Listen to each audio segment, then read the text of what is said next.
Hey, good morning from Korea. This is my first morning here. Got all settled last night, and this is my humble abode. I'm gonna give you a little tour of it. It's pretty small, but it doesn't bother me because I got a bed and I got a bathroom with a shower, and it's actually hot water this time.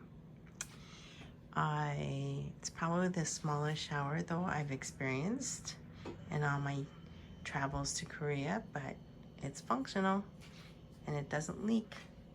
And then here's my bed, and actually I decided this time I was gonna use a pop-up air mattress, and it actually was pretty nice. It was a really nice sleep.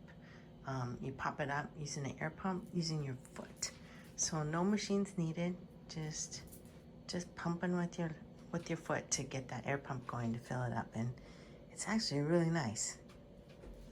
And then I like this because sometimes I don't have shelves in my units, and so I like this because now I can be super organized. I unpacked and got all my gift giving situations all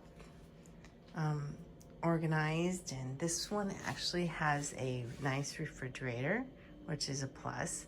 Plus, they also have a hot water machine down in the basement, as well as a washer and dryer and an induction stove and a microwave and a coffee machine. So what can you ask for? Nothing better than that. So I just want to give you a little tour of my little place for this week, and hope you guys are having a great day wherever you're at watching this video. Bye.